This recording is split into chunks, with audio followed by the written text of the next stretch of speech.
अगर एक दिन के लिए नेचर बंद हो जाए तो सोचिए क्या होगा। ना पानी मिलेगी, ना हवा मिलेगा और ना ही ज़िंदगी रहेगी। तो नेचर हमारे लिए कितना इम्पोर्टेंट है, क्यों ज़रूरी है, आज इसके बारे में हम बात करेंगे। और हमारे साथ अनिल सैनी सर हैं, तो आज सर से हम ये डिस्कस करेंगे। कुछ हमारे क्वेश्चन हैं जो सर से पूछेंगे, क्योंकि सर को काफ़ी अच्छा इसके बारे में एक्सपीरियंस है और सर को काफ़ी अच्छा नॉलेज है, तो सर बेहतर बता सकते हैं। और नेचर्स जो है हमारे लिए बहुत ज़्यादा ज़रूरी है, पेड़-पौधे बहुत ज़्यादा ज़रूरी है, तो ये हमें सेव करके चलना है। अगर आप नेचर को बचाएँगे तभी आपकी ज़िंदगी बचेगी। तो सबसे पहले सर बहुत-बहुत धन्यवाद अपना कीमती समय देने के लिए।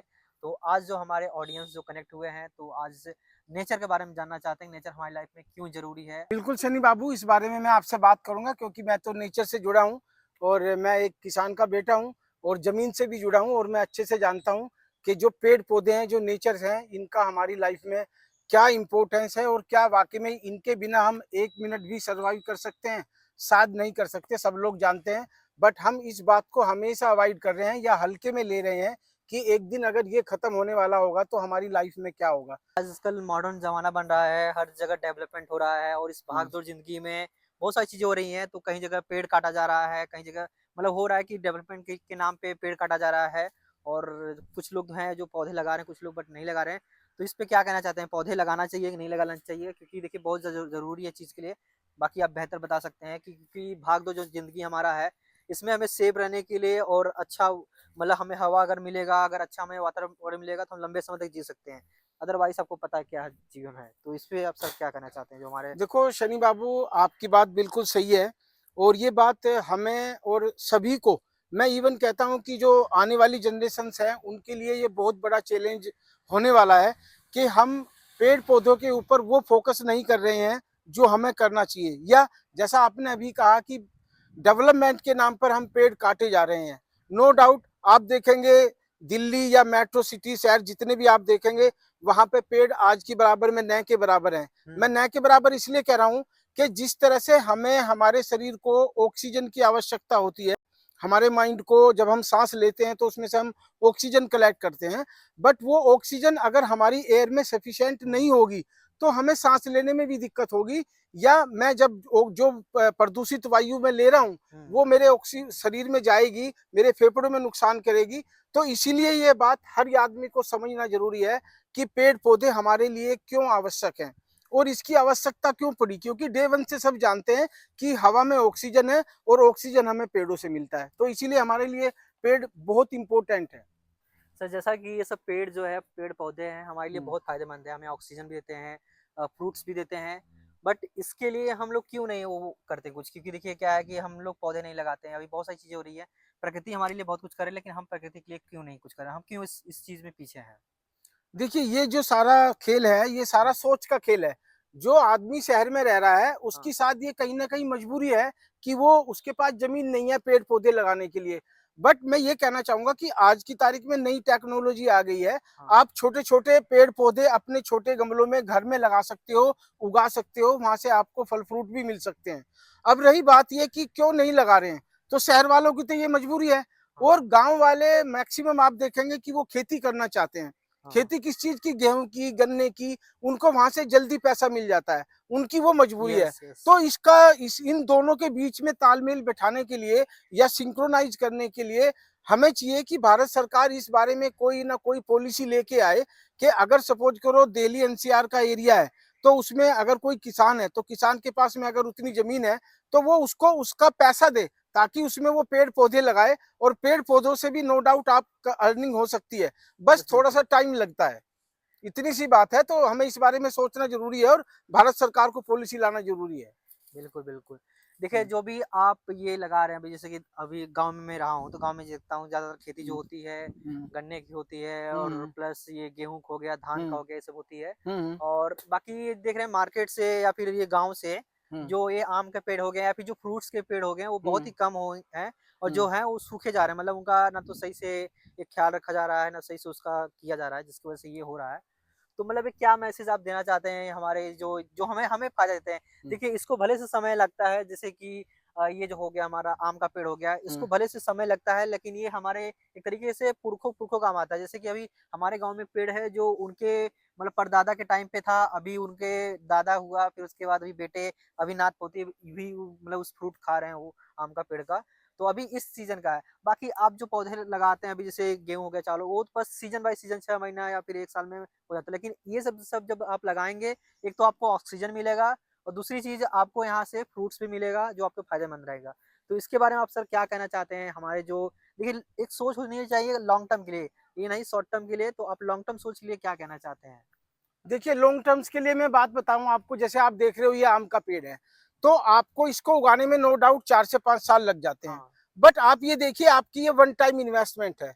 उसके बाद आपने यहाँ से फल खाने हैं, आपके बच्चों ने फल खाने हैं, आपकी यहाँ से अर्निंग स्टार्ट होनी है, बिल्कुल। और सबसे बड़ी बात है कि नेचर का फायदा होना है। इधर देख सकते हैं आप, देखिए सनी बाबू, ये नींबू का पेड़ है। अच्छा। हमारे फार्म में मैंने कई तरह के वैरायटी यूज करने की कोशिश करी है। ये देखिए ये नींबू का पेड़ है, और आप यहाँ पे देख भी सकते हैं, शायद ये नींबू आपको दिखाई दे रहा हाँ, हाँ, होगा। बिल्कुल। और उसके बाद आप देखेंगे, ये यहाँ पे आइए थोड़ा सा इधर, ये भी आम का पेड़ है। और ये करोंदा, आप जानते हो कि नहीं जानते हो हाँ, शायद, हाँ, हाँ, ये करौंदा जानते करोंदे हैं। का पेड़ है, और ये इसमें विटामिन सी बहुत भरपूर होता है। ठीक है। और इधर आप देखेंगे ये कटहल का पेड़ है, ये वाला आप देखेंगे तो ये कटहल का पेड़ है।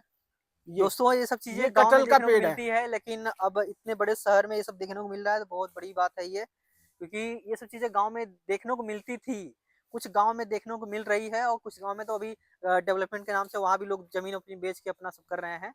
हम्म। तो आइए और भी चीजें दिखाते हैं आपको। आपको मैं दिखाता हूँ, इवन आप आइए इधर। ये देखिए, अगर आप यहाँ के फ्लावर का एक बार कलर दिखा दो कि नेचुरल कलर क्या होता है फ्लावर का, और ये देसी गुलाब है, यहाँ से आप इसकी स्मेल लोगे तो आपको समझ आएगा।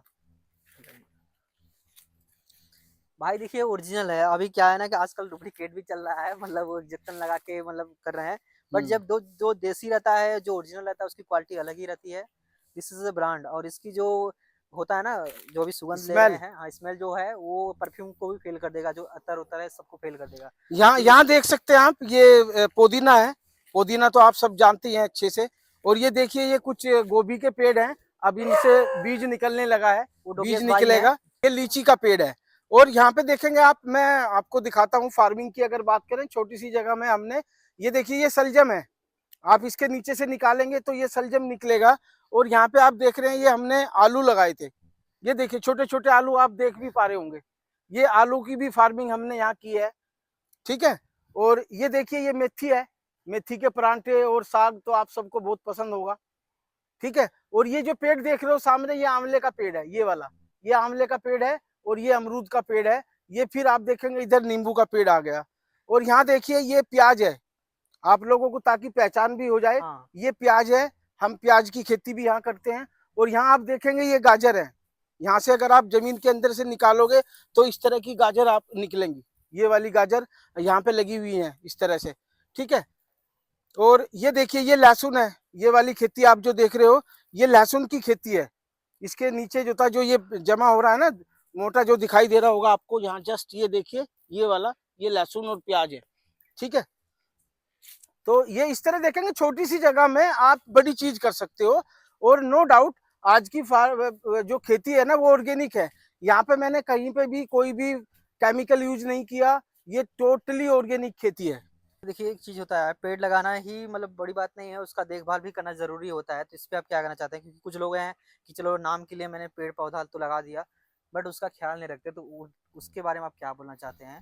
उसके बारे में देखिए सिंपल सी चीज है। अगर मैं सपोज करो बच्चे पैदा कर लूं, और बच्चे पैदा करके मैं उनकी देख रेख ना करूं, उनको पढ़ाई लिखाई खाना ना दूं, उनका लालन पोषण ना करूं, तो क्या वो बड़े हो पाएंगे? तो इसी बिल्कुल। तरह से हमारी लाइफ में पेड़ पौधे भी हैं। हम्म। बहुत सारे लोग नो डाउट पेड़ पौधे लगा देते हैं दिखाने के लिए, फोटो खिंचवा लेते हैं, और पेपर में छप जाता है कि मैंने 50 हाँ, पेड़ हाँ। लगाए, 100 पेड़ लगाए। बट क्या कभी वो आदमी वापस पानी देने गया? क्या कभी उनके पेड़ों की निराई पुराई करी है? कोई नहीं करता। तो ये हमें ध्यान रखना है, जिस तरह से हमें हमारे बच्चों का ध्यान रखना होता है, उसी तरह से हमें पेड़ पौधों का भी करना ध्यान होता है। अब यहाँ पे आप देखेंगे जितने पाम के पेड़ आपको दिखाई दे रहे बड़े बड़े, ये 10 साल पुराने पेड़ हैं, 10 से 12 साल पुराने पेड़ हैं। और इनके नीचे मेहनत है, एक आदमी यहाँ पे परमानेंट लगा रहता है, पानी देना या खाद डालना, या यहाँ पे अगर कोई बेकार की खरपतवार उसको निकालना, तो ये सब मेहनत का काम है। यानी कि पेड़ लगाने के बाद में आपको उसकी देख रेख करनी पड़ेगी। तो दोस्तों जो कच्ची हल्दी है, जो प्राकृतिक चीजें हैं और हमारे सेहत के लिए काफी फायदेमंद होती है। तो यहाँ पे लाइव अभी सर यहाँ पे इसको करेंगे और आइए जानते हैं सर से कि ये कितना फायदेमंद होता है हमारी बॉडी के लिए, हमारे शरीर के लिए। देखिए। देखिए मैं आपको एक मोस्ट इम्पोर्टेंट चीज बताने वाला हूँ। सबसे पहले तो देखिए, मैं भी खुद चाय वाय नहीं पीता हूँ, यानी कि चाय पीता हूँ तो बहुत कम, और दूध तो मैं बिल्कुल नहीं पीता हूँ। ठीक है, साबुन से नहीं नहाता हूँ मैं, दूध नहीं पीता हूँ। और मैं आपको एक छोटा सा आज ट्रिक बता रहा हूँ। वो ट्रिक ये है कि आज के बाद आप भी चाय वाली, जो दूध वाली चाय होती है ना, उसको छोड़िए। तो आप पूछेंगे कि पियेंगे क्या, तो मैं आपको बताता हूँ। कच्ची हल्दी को आप थोड़ा सा कूट लिए, जैसे अदरक को कूटते हैं। एक गिलास पानी चढ़ाओ, उसमें कच्ची हल्दी डालो, और उसमें छोटा सा जो था एक चुटकी काली मिर्च का पाउडर डाल दो। तो इसमें जो था आप देखेंगे कि आपकी बॉडी डिटॉक्स हो जाएगी। आप एक हफ्ता ये पियेंगे तो आपको पता चल जाएगा। मैं आपको दिखाता हूँ कि कच्ची कच्ची हल्दी कैसी होती है। मैंने अपने फार्म में ये लगाई हुई भी है।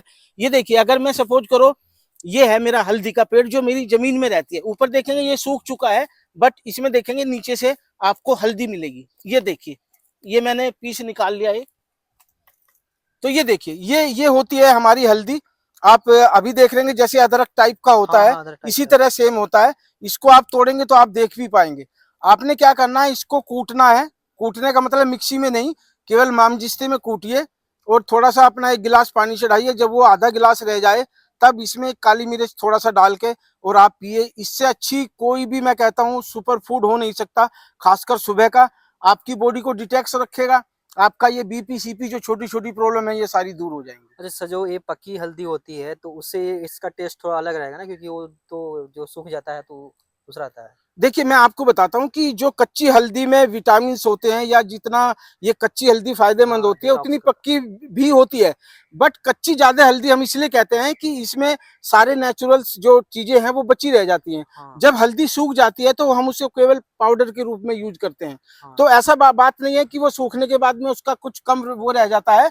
पर मैं कहता हूँ कि जितनी गिल्ली हल्दी, यानी कि हरी हल्दी, ये वाली कच्ची हल्दी जो देख रहे हो, जितना आप इस्तेमाल करोगे उतना ये जो था आपको डबल फायदेमंद है। चलिए। और क्या है? तो सर, जो अभी आप ऑर्गेनिक खेती की बात कर रहे थे, ये हम्म। कैसे होती है? कैसे, अगर कोई करना चाहता है कैसे करेगा इस चीज़ को? देखिए, एक चीज समझने वाली बात है कि जब हम ऑर्गेनिक और इनऑर्गेनिक की बात करते हैं, तो अब से पहले जब मैं हम खेती करते थे, हमारे माँ बाप खेती करते थे, तो वहां पे हमने नोट किया था कि कभी भी ये जो डाई यूरिया, ये बहुत बहुत ही कम मात्रा में यूज होता था। या बिल्कुल। ये कहिए कि न के बराबर यूज होता था। यूज क्या होता था, जैसे गाय है या भैंस है, उनके गोबर से हम ऑर्गेनिक खाद बनाते थे। और वो खाद हम अपने इन सारी फसल में यूज करते थे। तो वो एक तरह से ऑर्गेनिक खेती होती थी। आज की तारीख में आपकी ऑर्गेनिक खेती करना आपकी मजबूरी हो गई, क्योंकि जितना भी आप डाई यूरिया यूज कर रहे हो, वो आपकी फसल को तो नुकसान दे ही रहे हैं, बट उससे ज्यादा नुकसान हमारी बॉडी को दे रहे हैं। बिल्कुल क्योंकि बिल्कुल। कहीं ना कहीं वो जो उसकी हानिकारक केमिकल्स हैं, डाई के या यूरिया के, वो हमारे शरीर में चले जाते हैं। हम जो फसल यूज करते हैं या जो जो सब्जी हम खाते हैं, उस वजह से हमें, हमारी मजबूरी है कि हमें ऑर्गेनिक खेती करना है। तो ऑर्गेनिक खेती करना बहुत आसान है। आपको सिंपल सी चीज है कि आपने केमिकल्स यूज नहीं करने हैं। देसी गोबर वाला जो खाद होता है, बस वो यूज करना है। यही ऑर्गेनिक खेती है। तो सर, बहुत अच्छा लगा आपसे जानकारी लेकर के, और काफ़ी अच्छा चीज़ें आपने बताया और लाइव आपने दिखाया जो आप यहाँ फार्मिंग हो रहा है, वो भी चीज़ें काफ़ी अच्छी लगी। हमारे प्रकृति के लिए काफ़ी अच्छी चीज़ें ये है, नेचर के लिए काफ़ी अच्छी चीज़ें कर रही हैं। और मैं आप सभी लोग से बोलना चाहूँगा कि आप लोग एक पेड़ ज़रूर लगाइए, क्योंकि नेचर रहेगा तभी आपका फ्यूचर रहेगा। अगर प्रकृति, पेड़ पौधे अगर नहीं रहेंगे तो आपका फ्यूचर भी नहीं रहेगा। क्योंकि आपको पता है कितनी बीमारियां भी हो रही हैं, जैसे दिल्ली जैसे बड़े शहरों में आप देखेंगे जो हवा है, जो इतनी तरीके से पॉल्यूशन हो चुका है कि उससे बहुत लोग बीमार हो रहे हैं। तो बहुत सारी चीज़ें होती हैं। तो लास्ट मैसेज सर के माध्यम से समझाना चाहते हैं, सर क्या कहना चाहते हैं? Last message. देखिए, सिंपल सी चीज है कि नेचर, नेचर का मतलब है पेड़ पौधे। अगर हम्म, पेड़ पौधे ही नहीं बचेंगे तो नेचर नहीं बचेगा। हम्म, और मैं ये कहता हूँ, इस वीडियो के माध्यम से मेरा एक मैसेज है, आप सब लोगों से रिक्वेस्ट है कि आप कसम खाइए कि आप अपनी लाइफ में कम से कम 5 पेड़ लगाएंगे। और 5 पेड़ लगाने के बाद आप उनकी देख रेख भी करेंगे। क्योंकि अगर आपने ये कदम उठाया, तो आप समझिए कि आपने बहुत बड़ा कदम उठाया। आने वाली जनरेशन के लिए हमारे, उनकी लाइफ आसान हो जाएगी। अदरवाइज हम तो पेड़ काटने में लगे हैं, तो लगाएगा कौन? तो आज से आप ये देखिए, अपने आप को कसम खाइए, वादा करिए मुझे। मैं तो कहता हूं कि मेरे कमेंट बॉक्स में कमेंट करिए कि आज से आपने ये कसम खाई है कि 5 पेड़ लगाएंगे। और हो सकता है तो पेड़ लगा के और मुझे हाँ, बताइए भी कि आपने पेड़ लगाए और उनको पाला पौधा। बिल्कुल बिल्कुल। चलिए इसी के साथ बहुत बहुत धन्यवाद, ऐसे ही प्यार सपोर्ट देते रहिए और हम नए नए टॉपिक पे बात करते रहेंगे। नेक्स्ट वीडियो आपको किस टॉपिक पे चाहिए या कैसा आपको चाहिए, आप कमेंट करके बता सकते हैं। और हमसे जुड़े रहने के लिए आपका बहुत बहुत धन्यवाद। बहुत बहुत शुक्रिया, शनि बाबू ने बहुत अच्छे अच्छे सवाल किए, बहुत बहुत शुक्रिया।